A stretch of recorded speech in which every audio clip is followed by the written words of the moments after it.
সালাউদ্দিন সারা বাংলাদেশে ঘুরে ঘুরে আপনার বদলি বাণিজ্য, টেন্ডার বাণিজ্য, স্টোরের মালামাল কিনা তারপর হচ্ছে আপনার মানে যত দুর্নীতি আছে, যদি কেউ তাদের সিন্ডিকেটের কবলে টাকা পয়সা না দেয় তাকে বারবার বদলি করা হয়।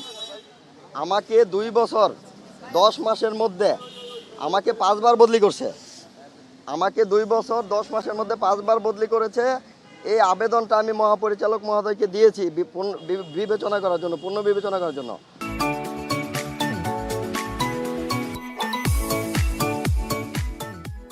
উনি বিবেচনা করে নাই। পরবর্তীতে আমি সেবা সুরক্ষা সচিব, সিনিয়র সচিবের বরাবর আমি দিয়েছি।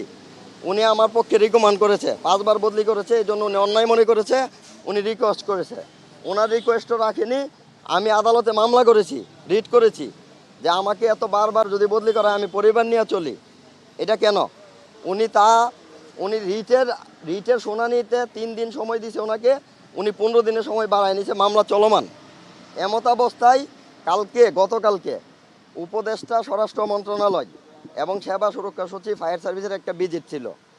এই ভিজিটে হান্নান, আমি, আমাদের 2 জনের নেতৃত্বে এবং আরও লোক আছে, আমরা একটা শান্তিপূর্ণ রিজির পদত্যাগ দাবি করার একটা পদক্ষেপ নিয়েছিলাম। আমাদের সাথে প্রায় অনেক লোক যোগদান করতেছিল। তখন আমাদেরকে ফায়ার সার্ভিস থেকে আশ্বস্ত করে যে আপনাদের সকল কিছু আপনারা এই করেন সেই করেন, আমরা করব, আমরা আপনাদের সকল কিছু দেখব, এরকম বলতে থাকলেও আমরা আন্দোলনের দিকে ধাবিত হই।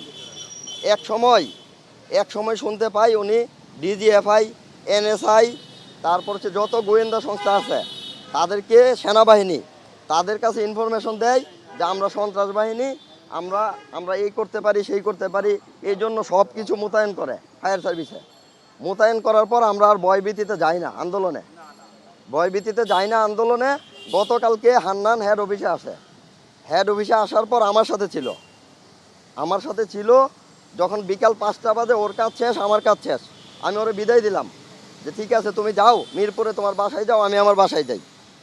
5টা 6টার পর থেকে আমি ওরে আবার দ্বিতীয়বার ফোন দিচ্ছি, ওরে আর পাচ্ছি না।